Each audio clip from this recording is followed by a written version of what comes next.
300 მილიონი მართლმადიდებლიდან მხოლოდ 1%-მა თუ იცის ამ ადგილის შესახებ. აქ 28 საფეხურიანი კიბეებია, რომელზეც იესო ქრისტე აიყვანეს პილატესთან სიკვდილის განაჩენის დღეს იერუსალიმში. მისი ნაწამების ხეულიდან და გვირგვინიდან წამოსული სისხლის წვეთები კი დღემდე აჩნევია კიბეებს. 326 წელს იმპერატორი კონსტანტინეს დედამ წმინდა ელენემ ეს კიბეები იერუსალიმიდან რომში ჩამოიტანა. მორწმუნეები აქ 28 საფეხურიან კიბეზე მუხლებით ადიან და ყოველ საფეხურზე ლოცულობენ. არსებობს კრიტიკა, რომ ბიოლოგიური სისხლი ქვაზე 2000 წლის განმავლობაში ვერ გაჩერდებოდა. ესეც რომ არა, პილატეს სასახლე ხშირად ასუფთავდებოდა. ამ ხნის მანძილზე მტვრის გადმოწმენდა ისე ვერ მოხერხდებოდა, რომ სისხლის ლაქას არ შეხებოდნენ. თან კიბეები ახლა საკმაოდ გაცვეთილია. ეკლესია ფიქრობს, რომ სისხლის ნაწილები წმინდა ნიშანია და რომის ღვთის ძალით არის შემორჩენილი. ზოგადად სასწაულები ფიზიკური და ბუნებრივი მოვლენებით არ იხსნება. ისტორიკოსები და სკეპტიკოსები ხსნიან, რომ შესაძლოა წითელი ლაქები ოდესღაც ვინმემ განზრახ გააკეთა, ან უბრალოდ მარმარილოს ბუნებრივი შეფერილობაა, რომელიც შემდეგ გადაიზარდა სასწაულებრივ ნიშნად. წარმოიდგინეთ მე-4-მე-9 საუკუნეების ეკლესიები ევროპაში. ტაძარს, სადაც წმინდა ნივთი ინახებოდა, ბევრად მეტი მრევლი ჰყავდა. მეტსაც წირავდნენ და გავლენებიც მეტი ჰქონდა საზოგადოებაში. ამიტომ დაიწყო ეკლესიების გაჯიბრება, ვის ექნებოდა წმინდა ნივთი. რელიგია მხოლოდ რწმენად კი არა, ძალაუფლების ინსტრუმენტად გადაიქცა. წმინდა ნივთები ცოტა იყო, ეკლესიები კი ბევრი. ამიტომ დაიწყეს წმინდა რელიკვიების გამრავლება. ამისთვის მონასტერში არსებობდნენ ოსტატები, მწიგნობრები, ზოგჯერ ხელოსნები, რომლებიც ქმნიდნენ ახალ წმინდა ნივთებს.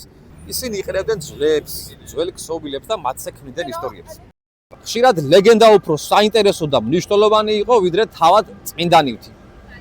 გევანდელი გადმოსახედით შეიძლება ეს მოტყუებად ჩათვალოთ, მაგრამ მაშინ ეს სხვაგვარად აღიქმებოდა. ადამიანები, რომლებიც ცხოვრობდნენ ომებით, შიმშილითა და სიმდელით სავსე სამყაროში, სიწმინდა იყო იმედი, ფიზიკური დასტური იმისა, რომ ღმერთი მათთან იყო.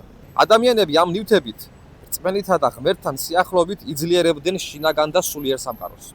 მე-11-მე-13 საუკუნეებში მავნე პრაქტიკა იმდენად გავრცელდა, რომ ერთი და იგივე წმინდანის რამდენიმე თავისქალა ინახებოდა. მაგალითად, წმინდა იოანე ნათლისმცემლის მინიმუმ 7 თავისქალა ინახებოდა სხვადასხვა ქვეყანაში. წმინდა ნაჭერი, რომელთაც იესო ქრისტეს სახე მოწმინდეს. რძისა და სისხლის ამპულები, რომელიც არასოდეს არ შრება. წმინდა ჯვრის ნაწილები იმდენად ბევრი გახდა, რომ ერთმა თეოლოგმა ასეც იხუმრა.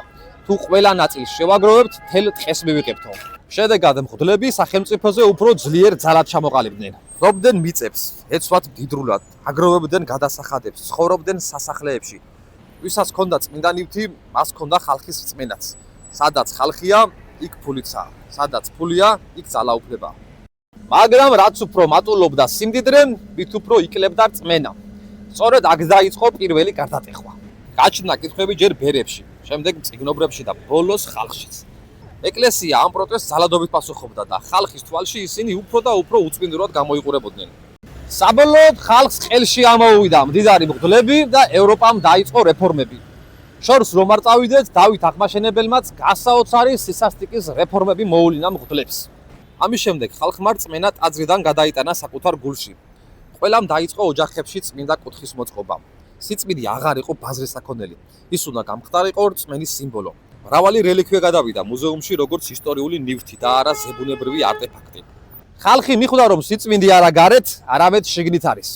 მიუხედავად ამ ყველაფრისა, წმინდა კიბეები დგას და დღემდე ატარებს იმ დიდ ძალას და მადლს, რის გამოც აქ მილიონობით მომლოცველი ჩამოდის, რომ მუხლებით ავიდეს კიბეებზე და ყოველ საფეხურზე ილოცოს.